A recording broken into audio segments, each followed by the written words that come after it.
விஜயனா வந்து ஸ்டார்டிங்ல தெளிவா சொல்லிட்டாரு, கூட்டணிக்கு வரவங்களுக்கு நம்ம பங்கு தர போறோம், அதிகாரத்திலேயே பங்கு தர போறோம், ஆட்சியிலேயே பங்கு தர போறோம்னு சொல்லிட்டாரு. ஆனா அதுக்கான ஸ்டெப் அவர் அன்னைக்கு எடுக்கவே இல்லை. அவரை நோக்கி வந்த விஷயங்கள் ஓகேங்களா, அது அவரை நோக்கி வந்து ஏடிஎம்கேல இருந்து இருக்கட்டும், மற்ற தூதுகளா இருக்கட்டும், இதெல்லாம் வந்து அவரோட பாயிண்ட் ஆஃப் வியூ என்னன்னா, கூட்டணி பத்தி இன்னைக்கு அறிவிக்க வேணும், எதையுமே இன்னைக்கு அறிவிக்கணும். டிசம்பர் டைம், அதாவது இந்த சுற்றுப்பயணம் வந்து ஒரு பீக்குக்கு போகும் இல்லையா, அந்த டைம்ல அது நேச்சுரலா அமையும்.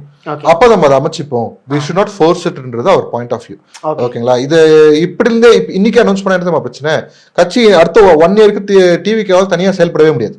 எல்லாருமே 15% ஒத்துக்கிறாங்க, 15-20% ஒத்துக்கிறாங்க, அது சாலிடா இருக்குன்றது ஒத்துக்கிறாங்க. எந்த விதமான அதாவது ப்ரோ ஏடிஎம்கே பிஜேபி கருத்து கணிப்பாதான் அப்படிதான் சொல்லுது, ப்ரோ டிஎம்கே கருத்து கணிப்பும் அதுதான் சொல்லுது. ஓகேங்களா, குமுதம் தான் இருக்கட்டும், ரிப்போர்ட்டரா இருக்கட்டும், எல்லாமே இவரது சாணக்கியா இருக்கட்டும், எல்லாமே அதை ஒத்துக்கிறாங்க. அந்த 15-20% அது டபுள் ஆச்சுன்னா ஜெயிச்சிருவாரு, as simple as that. ஆனா டபுள் ஆகிறதுக்கு என்ன எஃபர்ட் நடக்க போகுது அடுத்த 1 இயர்ன்றதான் மேட்ரு. மற்றவங்களுக்கும் இவருக்கும் என்ன வித்தியாசம்னா, ஹீஸ் அந்த லீடர்ஷிப் குவாலிட்டி அவருக்குள்ள இருக்கு. அதை வந்து இப்ப மக்களுக்கு வெளிப்படுத்த கொஞ்சம் கொஞ்சமா வெளிப்படுத்திட்டே வருது, வெளியே வருது, அவரோட கொள்கைகள் வெளியே வருது, அந்த விஷயங்கள்லாம் அவர் என்ன மாதிரி இருக்குன்னு மக்களுக்கு புரிய ஆரம்பிக்குது. ஒரு திடீர்னு ஒரு டிராஸ்டிக்கலா சேஞ்ச் கொண்டு வர முடியும்.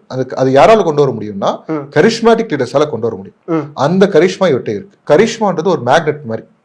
இவர் வந்து ஒரு அரேட்டரா இருக்காரு, ஃபைன், எல்லாம் ஃபைன். அந்த மேக்னெட் விட்ட இல்ல, அந்த மேக்னெட் விஜயநாட்ட இருக்கு. பிரச்சனையே அங்கதான். அட்வான்டேஜா பார்க்கலாம். ஓகேங்களா, நான் இது இன்னைக்கு நடக்கும்னு நான் சொல்ல வரல, பட் ஒரு பாயிண்ட் ஆஃப் டைம்ல, இது இந்த எலெக்ஷன் நான் சொல்ல வரல, ஒரு பாயிண்ட் ஆஃப் டைம்ல இந்த either of these two things may happen.